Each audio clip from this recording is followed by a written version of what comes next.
Hey Waffle Gang, I do hope you are well. My name is Mark and today we're checking out some more relationship stories, and if you do love a Reddit story, why not consider hitting that like, subscribe, maybe that notification bell too. Now let's crack on with today's first story. Much love guys. Now today's first story comes from Striking Emphasis 34. And I've got to give you a warning before we do get into today's story, just in case you want to skip it. Timestamps are always down in the description and along the timeline below, but it does contain child abuse / neglect. So as I said, if you want to skip it, feel free to do so. And let's crack on with it. And it's titled, Am I the Arsehole for Taking in My Problem Cousin and Cancelling Family Events? Me, male 30 and wife female 27, own a sizable farm that is usually the nexus of family events. 5 bedrooms, 3 bathrooms, 300 acres and electrical hookups for 4 campers, so the whole clan can come stay for extended visits in the summer. We built it that way deliberately. My cousin Bill, male early 50s, has a daughter Alice, female 18, from his first marriage. His first wife was an immigrant with no family in our country and no contact with any of her family in her home country. She passed away when Alice was 2 and Bill remarried Tanya, female early 50s, 6 months later. They have since had 3 kids, male 14, male 12, female 8. Alice is a brat. Everything in their house revolves around either the boys, their 2 oldest together, or their princess, their daughter together, and Alice is left behind. She doesn't get to go on family trips. They wouldn't pay for extracurricular stuff. She couldn't take elective classes that had extra fees, etc. I'm not a smart man, but I recognize a kid that's hurting inside and being neglected. She's like Mr. Hyde with them and Dr. Jekyll elsewhere. For the last 4 summers, she's been coming to work on my farm because her parents don't want her around over summer break. She turned 18 recently, and leading up to her birthday, her dad was very adamant that she was being kicked out of the house when she turned 18 because it will teach her responsibility. We, wife, Alice and I, discussed it, and early on her birthday, we pulled up with my truck and packed stuff up. We only packed things she purchased herself or things that were given to her by another person. My boss got creative with our benefits provider so we can get Alice on my medical benefits until she finishes university. She starts in a few weeks, so she's able to go to therapy. He reads this subreddit a lot, so even though this is a throwaway, I know you'll read this, Chief. Thank you. And she's able to get back into sports while still saving her money. This is where it all comes apart.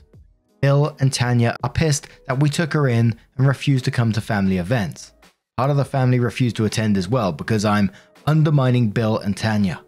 I'll understand when I have kids. After they refused to attend events, a few others said that with gas being so expensive and not everyone attending, they'd skip as well. My answer of okie dokie, come if you want and don't if you don't, further upset people who thought I should have tried harder to get people to come, so now we're down to a quarter of the family in attendance for events. My aunt suggested that we have Alice over on weekends and that she stays in a dorm during the week to smooth things over. I think that is dumb, but I'm dumb and stubborn. My wife thinks it's dumb and she's really smart, but also very much attached to the situation. Alice said she'd rather stay with us, but would try dorms to help make peace. Am I the arsehole for not going with the dorm suggestion to keep the peace? Edit for info. I called Alice a brat and my original post was way past the character limit, but in some of the stuff that got pared down, I explained it more. Typical teenage acting out, but cranked up, slamming doors, screaming matches with her stepmom, swearing. Probably 3 or 4 big blowouts a week, and sometimes over some pretty disproportionately small stuff. I've watched her grow, and the acting out definitely came after the exclusion from family stuff. Edit 2. Thank you everyone. Gonna keep on keeping on. Bit of a mini update. I ripped the band-aid off with the old fam jam. and told them that fewer mouths to feed isn't the punishment they thought it was. Anyone else who was coming is still welcome, and I'd have the extra cash from not feeding so many people to help folks concerned about gas prices make it out if they chose. I'm in like 4 different family group chats and they're all lighting up. I'm going to turn my phone on silent for a while and let the sparks fly. I'll check in on the post in a while, and if anything noteworthy comes up and is interesting, I'll give you all an update in the future. Sorry for chuckling there, but the old fam jam had me going for some reason. But OP updated a day later in the same post, and they said, alrighty, here's the update on the situation and a little background info for some consistent topics in the comments. So my family likes to gossip and they're damn efficient at it. If your truck breaks down with only you in it 5 miles from home, word has reached every aunt and cousin before you're in the door. I put the word out, it travelled fast. This morning I've been called all the names in the book and some new ones, so there may be a revised and updated edition of said book coming out. I've been told I'm a good guy, a bad guy, I'm stupid, I'm smart, I'm short-sighted, I'm thinking ahead. It's been neat. Long story short, I've gotten about a dozen relatives telling me thanks and they'll buy me a pint next time they're out, and about triple that who never want to speak to me again, so those are both significant victories. Now, nobody here really cares about me. We're all about Team Alice here. She's a Redditor apparently and came across the post independently of me showing her. There were tears, born of stress and relief I think, and she's going to be staying here with us until she's ready to start the next chapter of her life. Whatever and whenever that might be. She got classes picked. The college picks first year classes for you for the most part, so it's a couple electives. And is looking into women's rec league for a hockey team when the season starts, so she's all set on that front. Regarding feeding everyone and paying for gas, without going into details, I was very fortunate as a young man to be working very hard at a job I was woefully underqualified for, while a very wealthy person was on site. Basically right place, right time, and the chief took me in and mentored me. We've made a lot of money on a business venture together, in addition to me working for him, and since then, I haven't exactly had FU money, but enough that I was able to buy property I live on outright, and build my home here with my wife, who also makes good money. Family is important to both of us, and neither of our sides of the family tree have much for money, so we've done our best to make sure money isn't a barrier to getting together and seeing one another.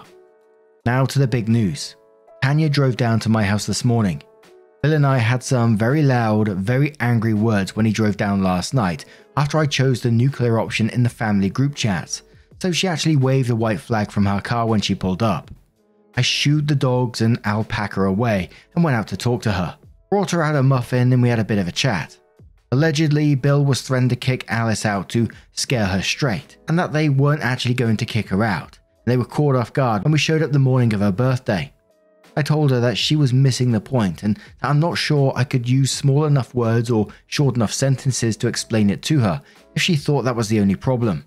She cried, she peeled out of my driveway at Mach 7 and has been radio silent since, which I'm currently enjoying. Thanks everyone for the support. I'm not really a Reddit guy, so I don't imagine I'll be back, but for my brief stay here, you definitely don't live up to the negative reputation the rest of the internet has given your site. You're a good bunch. Keep your sticks on the ice. And there was one comment that really jumped out to me, and unfortunately it's from a deleted user, but it sort of summed up much better than I could. And it says, you call yourself dumb, but you have a grasp of nuance that a great deal of your family lacks. The Dr. Jekyll and Mr. Hyde comparison proves it. You understand her position and the cause for her undesirable behaviors. You understand the unfairness of her treatment and the failures of her parents. You also have the courage to stand up for her and to stand up against your family. I think you're aware of how many people lack that. They live in this subreddit and many others. You also have the heart to care. You're doing the right thing. Everyone who has a problem with it is a problem, and that's not on you to solve. What your aunt suggested is quite literally your family trying to manipulate 3 adults because they are immature and controlling. Her living there affects no one beyond their own self-absorbed mental inner world. I hope she makes great strides with you both and has a blast in college. Not the arsehole. So OP gave some relevant information in the comments as well. They started off by saying, in our conversation about the dorm, I told her that was 100% her decision, but I really didn't care about cousins. I only see when I'm feeding them show up, and that I wanted her to make the call that made her happy. Consensus between her and my wife seems to be that maybe in a few years the dorm would be a good step between living at home and getting her own place, but staying with us for now is what she wants. OP gives some additional information about Alice's relationship with Bill and Tanya and says, at this point it's pure speculation, but I've always sort of picked up that Bill is of the opinion that Tanya and their kids are his family, and she's this sort of Harry Potter-esque relation he's stuck with. At first I thought it was a race thing. Her mum was from Guatemala, and she has dark skin and pin-straight dark hair, rather than being pale curly haired like the rest of us. But as she aged, if you compare photos of her mum to her at the same ages, they could have been twins. I think it's just a lot of jealousy from Tanya, and Bill is just a dirtbag, so I have no idea how his brain works.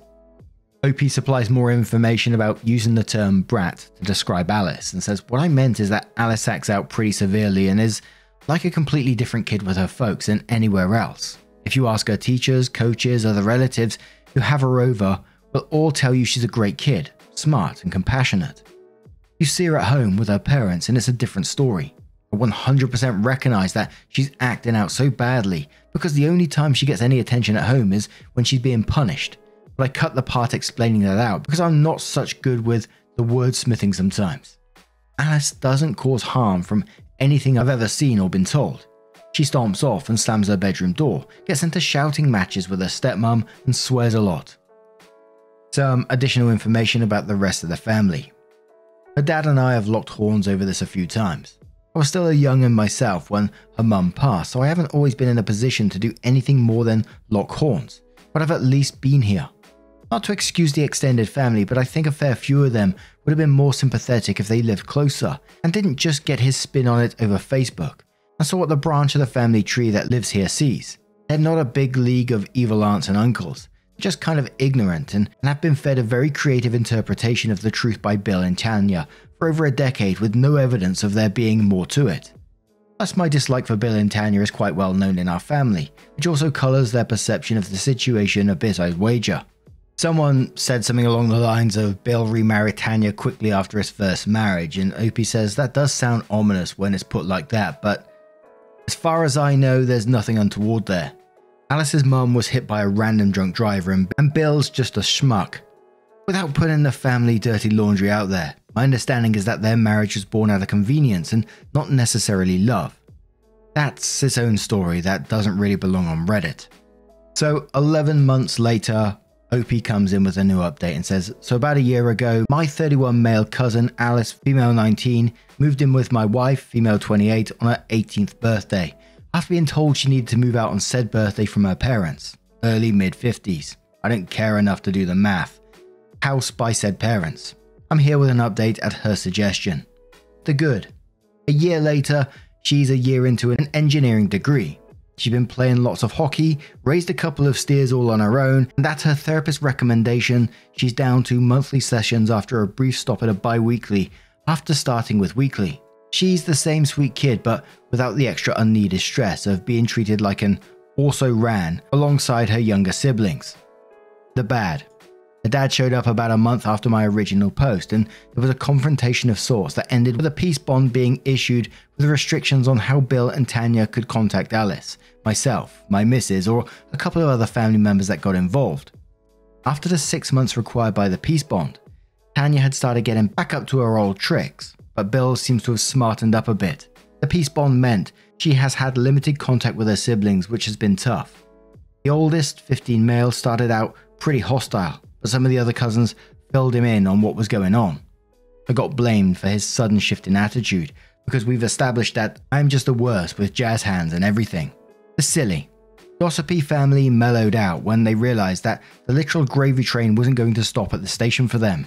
Thanksgiving last year was 26 people compared to the 60 plus that came the last year I threw it prior to COVID restrictions. Easter this year was back up to an even 40, so we're probably going to plateau a little short of the old numbers. As for resolution to the problem, Bill has been texting Alice every couple of days to check in. They've gone for coffee a few times after the peace bond expired. I go to his funeral but not his birthday party, were Alice's words when I asked her about where they are at. I'm hoping time can heal that wound, but she's been really good at setting boundaries. To quote one of the great warriors poets of all time, John Cougar Mellencamp, life goes on. I'll answer questions if it's allowed, otherwise here's some closure guys. Then there were some more relevant comments, set on Tanya and Bill. OP says, yeah, the two of them are a bit of mustard shy of a sandwich sometimes. They've sworn up and down that they aren't actually going to kick her out and that it was meant to smarten her up and stuff like that, but whether or not they're lying is for someone who cares more about it to figure it out. Kiddo's safe and sound. That's what matters. Where they are from. Opie says, oh, Canada. That part's not a secret. It's a big place. People from rural Canada talk funny. Truth in television. And then one more thought on his family and their relationship.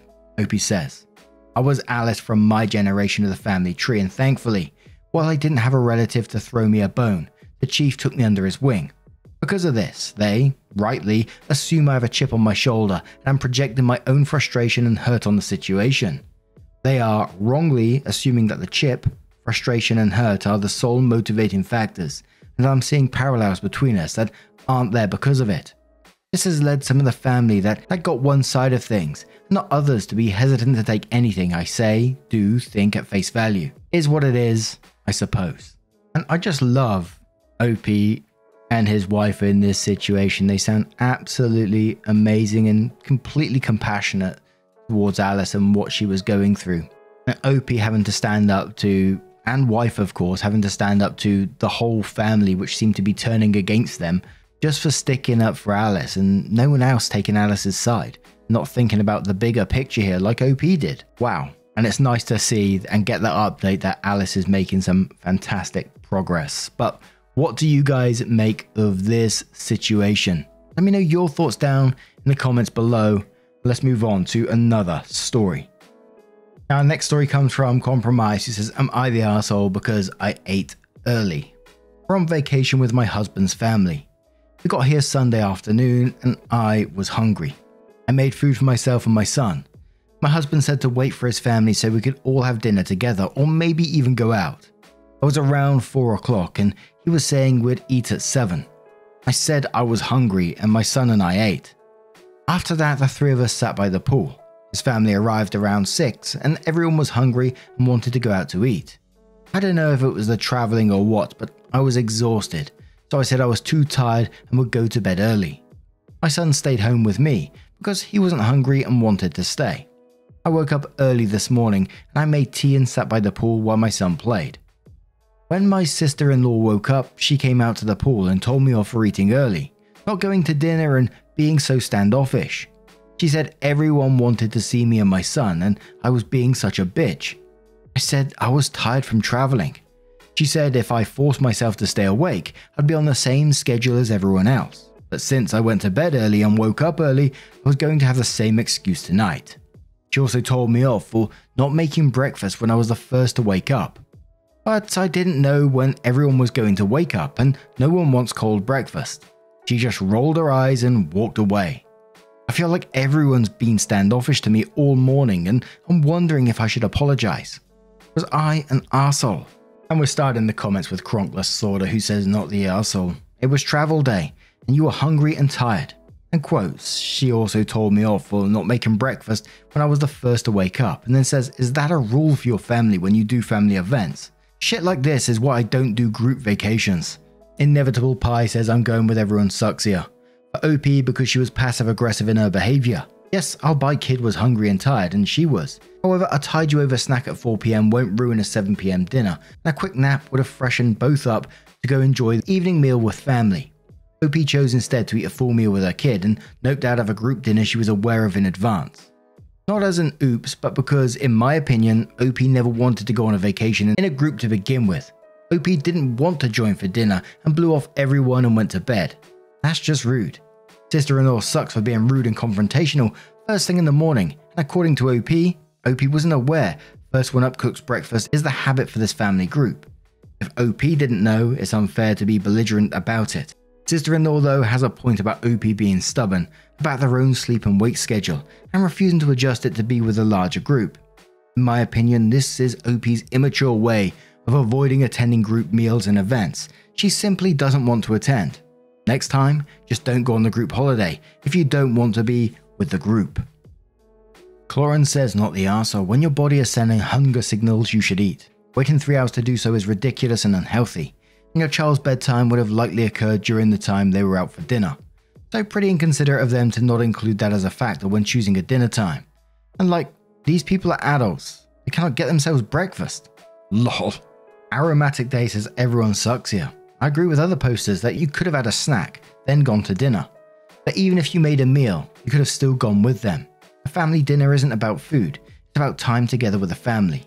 Travel and pool time can both make you tired, but you could have stuck it out to sit with the family for an hour or two. However, your sister-in-law was wrong to tell you off in such a rude way. There are better approaches to telling you she's disappointed that you didn't join them. Additionally, it is not your responsibility to make breakfast for everyone just because that you're the first person up. You don't know everyone's morning schedule, and unless it was planned, breakfast shouldn't fall on your shoulders. VF says, so in my opinion, I'd say you're not the arsehole for feeding your kid. I also think you could have had something at 4 that was more of a snack to keep you going until 7. I'm an early eater too, and I'd be beyond hangry if I had to wait 3 hours to eat. However, I think you're the arsehole for how you handled the situation. There was nothing stopping you having a snack and still going to dinner. I think the not going to dinner was rude if you're all meant to be holidaying together. Koza says, yes, you're the arsehole. Your husband asked you to wait to eat and go out to dinner with his family. You could have made a light snack and taken a quick nap so that you'll be able to participate in the family event. Instead, you had a full meal, sat by the pool, which tends to make you more tired, not less, and then went to bed early.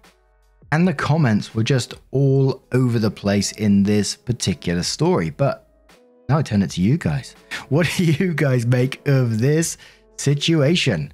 Let us know your thoughts down in the comments below. And just a huge thank you from the bottom of my heart for getting involved in today's stories. Your love, your support, your time always means the absolute world to me. So thank you so much. And hopefully I'll see you in the next one. Take care and much love.